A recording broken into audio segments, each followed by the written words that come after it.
It was a sunny, bright April day in the town of New Bruckswitchinshireston. We were British, really British. I was just coming home from my school to my mummy. I was wearing some beautiful new blue shoes. Suddenly, I stepped in what appeared to be a puddle, a white puddle. Bugger! I spat as I stared at my shoes. There's some kind of goo in it. I sat on my bum and tried to scrape off the goo. As I tried to scrape the bloody goo off, I noticed it was firmly affixed to the sole of my shoe. It had a disgusting pungent odor to it and was slightly translucent.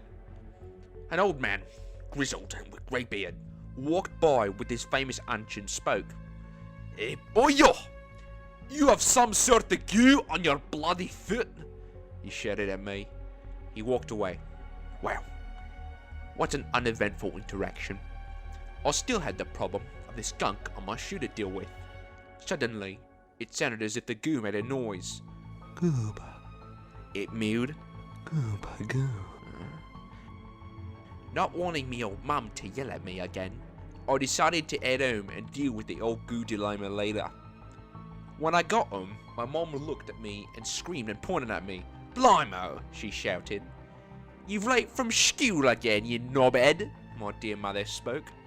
But suddenly, I felt different. Usually when my mother yells at me, I get scared. But now, "Grrr!" I yelled in a British rage before running to punch my stupid mom. I stopped myself when my fist was a centimetre away from a wee head. "Oi, what's happening to me?" I shrieked before running up to my room. Something came over me. I was getting angrier and angrier.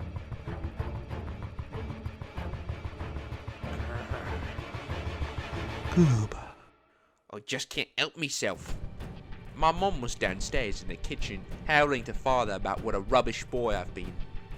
I sat on my bed and angrily stared down at my feet.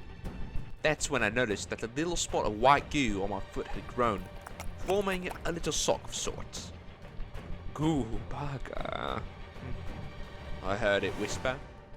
"Yeah, gooba," I said to me new sock. It started finally making sense to me. Yeah, I want more. The funny goo, as if hearing my request, began spreading across my body. It went all the way up to my neck, and now my body was covered in this white, pungent, semi-translucent substance. Our boy is such a cat. Our boy is such a twat. Our boy is such an egghead, I heard me mum say before the white goo engulfed my boyish head. "Gooba," I heard the goo say directly into my wee ear. Yes, I thought out loud. I should punch me mum. I jumped off me bed and slid down the staircase. "Oi! There he is now. Come at once. Your father wants to have a word with you," she said, but her words fell on deaf, white gooey ears. I slid across the room, propelled by the goo underneath my feet, which worked in like a tread-like fashion, with my fist out in front of me. I perfectly socked my dumb mother in a stupid mouth. "Blimey! Why'd you do that to your mother?" said their dad. My dad. I slid past both of them and out the door. The sun pounded hard on my white goo exterior. All this power, all this influence, it was all mine. Just then, a bird landed on my shoulder. "Dumb bird, you just got cooped." Fucking idiot. I shouted as it absorbed into my chiseled shoulder. "I've got powers now, like a superhero, innit?" I said to myself. I saw the old man walking by me again. "Oh, more like a super villain," said the old man. I destroyed him. "Oi, it's time to save some chaps, innit?" I said to myself. Then made my way to Lobapple, the biggest town in me town. I said hi to some blokes nearby and then checked to see if there's anybody that needed saving. Suddenly, I saw another bird perched up near the top of a building. Saving people had to wait. I needed to get fueled up for my adventure. Using my gooey body, I started working my way up. could feel my spongy muscles flex as I climbed my way up to the bird I did.